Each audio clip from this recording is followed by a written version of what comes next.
We've all heard the term "you are what you eat," but is it true? And if it is true, just how much of it is true? An interesting topic on primary care today. I'm Dr. Brian McDonough, and welcome to this edition. With me is Dr. Julie Gatza. She is co-founder of the Florida Wellness Center. I want to start, first of all, welcome you to the program. Thank you. Dr. Gatza, my first question is, we hear that phrase all the time. What are your thoughts about it? You are what you absorb. Because I've had tremendous amount of people over the years come in who eat organic, who eat quite well, and yet they're not healthy. So it really is, what are they absorbing? And if you can't absorb what you're eating, then it's a lot of work for very little gain. Now, I know in some of your work you talk about food versus unfood, and we have a physician audience, and I know you're trying to simplify it. But from an audience of health professionals, what are you saying there when you make that differentiation? Well, think about it. If you take a fish has healthy fats and enzymes and proteins and minerals, and you put it up against a box of French fries. Unhealthy fats, no protein, no minerals, no vitamins.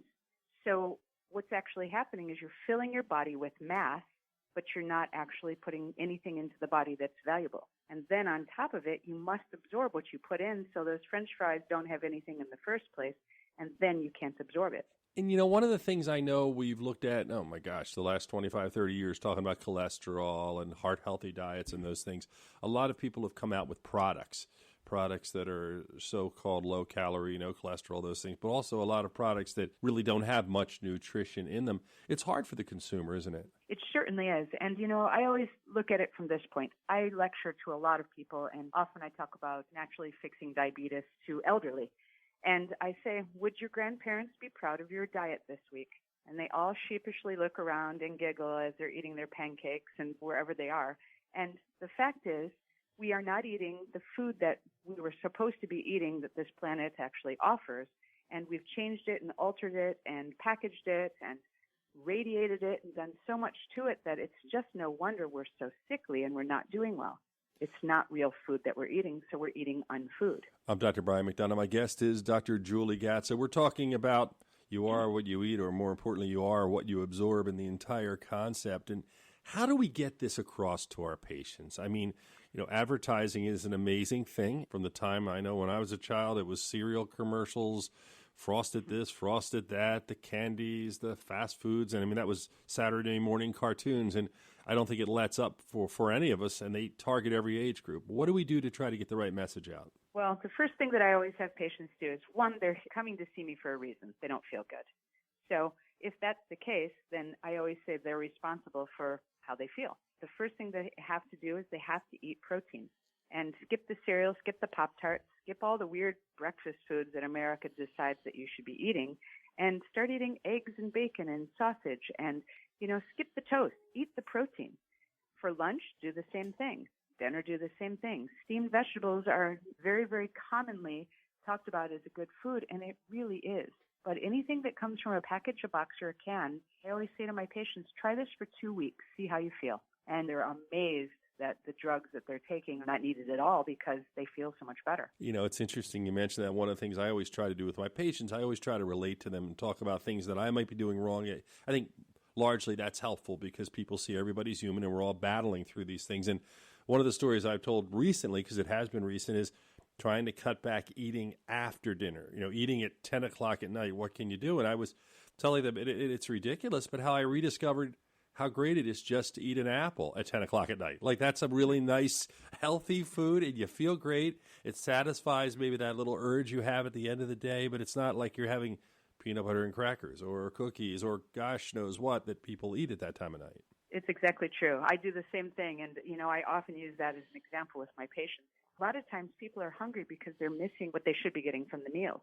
So I often find that people hungry at night aren't eating enough protein in the day, especially at breakfast. They're on the fly, they're drinking their coffee, they're on the run, and around 11 or 12 o'clock, maybe they decide to have some weird lunch.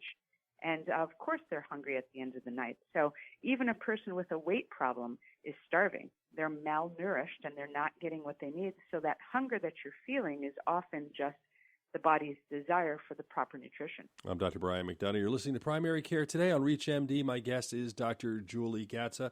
She is the co-founder of the Florida Wellness Institute, and obviously you talk about wellness and diet, and it's interesting when you mention breakfast. I mean, all of us, I know all of us in our practices talk with our patients about the importance of eating breakfast, but the reality is many people are trying to beat that clock. They now have emails they're getting from the minute they get up. They're on texting people. They're right on the treadmill, and they're trying to get into work early, and they figure, oh, I'll just have coffee, or I'll grab a piece of toast. Just like you're saying, they don't take time for that breakfast. And I think a lot of breakfast foods, especially the staples, the old eggs, even if it's turkey, bacon, yolk, free, all these types of things, they got a bad rap for so long. People are afraid of them. I know. It's so true. And an egg is one of the best proteins you can possibly eat. 80% of the cholesterol that a person makes is made from their own body. 20% is only from the diet.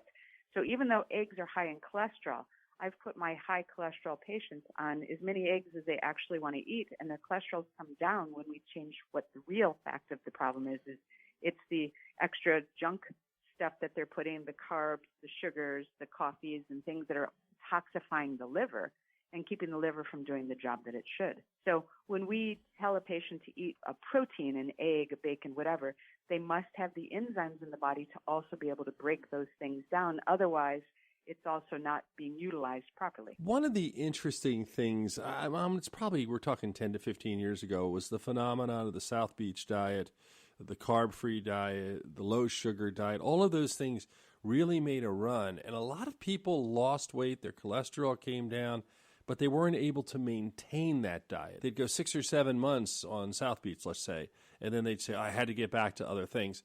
What is the best way, from your perspective, to balance it out, to try to maybe get that, something that you can do for a long period of time? I think the best thing you can do is 5 days a week, follow a good diet. And then on the weekends, have your fun. Don't go crazy, but eat the things that you've been sort of denying yourself for the week, or 1 day a week. But when you do something like that, or just minimal throughout the day, people eat way too much food, so they can't break down what they're eating in the first place. But the South Beach really hit the nail on the head as far as how our grandparents ate. Truly. They didn't consume a lot of sugar. They weren't drinking coffee by the gallons. There were no Starbucks around. There was no packaged food and things you can throw in the microwave.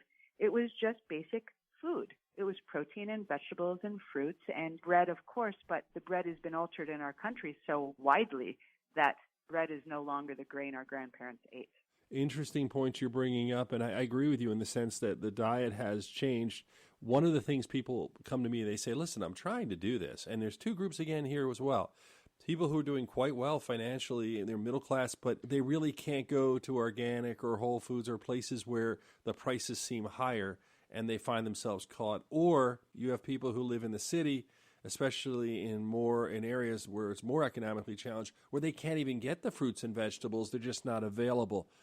How do you deal with those people? Because I'm sure you get them coming in as well with the challenges they're facing, even with the best intentions. I've never asked anybody to eat organic. It's just a bonus if they do. I've never had anyone have to shop at Whole Foods. Their regular grocery store on the outside aisles has pretty much everything that they can have. If you're going to spend $5 for a McDonald's lunch, you're going to actually be sickly. So you're just paying for sickness. And everyone wants to justify why it's okay to have something on the fly. But really, if you sit down and you get chicken in bulk and you make some chicken or you crock pot it and you have it a couple of days and you eat leftovers, I mean, it's very economical to feed a family just the basic foods if you're not going wild and trying to be organic. I mean, it is just what a body needs. It's sort of like we need to shower daily. Sorry, water costs, so does food.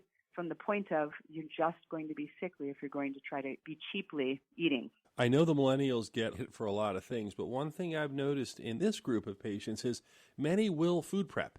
They'll actually prepare their foods for the week. It seems to be very trendy. They've discovered cooking much more better than my generation, I will say. But I think that's important as well, kind of taking a page out of that book. They're buying food, but they're preparing 2 or 3 days out so that they'll have time for that. That's exactly right. And, it's one of the smarter things that can be done. And you know what?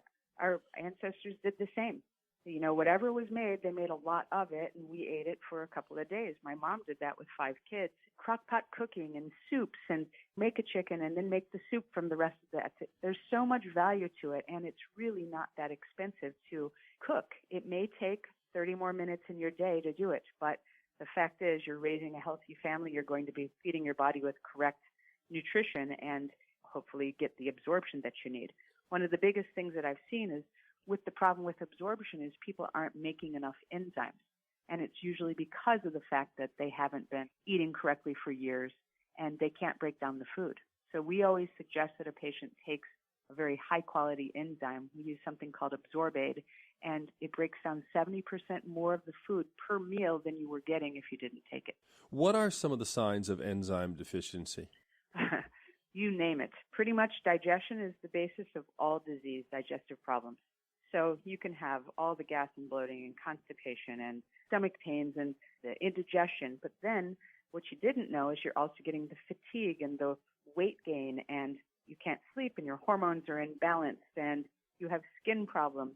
So everything starts with digestion, which is why you have to handle that one first. I mean, you can throw a lot of vitamins and nutrients and things at the system, but you must digest things before you actually try to fix the body. You're listening to Primary Care today on ReachMD. I'm Dr. Brian McDonough, your host. My guest is Dr. Julie Gatza. We're talking a lot about nutrition, absorption of foods, the types of things, the challenges that we face. If you had to give advice to your patients, and I know you do, what would the top 3 things be for them to be as healthy as they possibly could be if they just kind of came into you and said, I'm not feeling right, I got to get in better shape, I'm going to begin exercising, but where do I go from here from a dietary standpoint? First thing I would have them do is stop the coffee, the tea, and the soda pops. That keeps you from absorbing. It changes how the acid breaks down the foods that you're eating. So most people that are drinking those things are tremendously changing how they absorb. Number 2, eat more protein. Number 3, take an enzyme when you eat. And when you do that, you'll break down the food that you're actually consuming. If there has been a story I've done with my medical reports in the last 20 years that has repeated over and over again consistently, it's been the value of the Mediterranean diet. What's your feeling of the Mediterranean diet and what it brings to the table, so to speak? It's one of the best tasting ones, and it definitely handles everything that I'm talking about. It's the proteins, it's the vegetables, the fruits, but it's also clean food, and there's so much flavor to it, and there's so much variety to it. So when you eat a Mediterranean diet, you can do it every single meal, and you can have 21 meals within a week and never really repeat it because there's so much variety in the way that you can prepare that food. Dr. Julie Gatza, thanks for joining us on Primary Care today on ReachMD. I really appreciate you taking the time. Thank you very much, Brian. This is Dr. Brian McDonough. If you missed any of this discussion, please visit reachmd.com/primary care today. You can download the podcast. You can learn more about the series. Thank you for listening and being a part of the knowledge.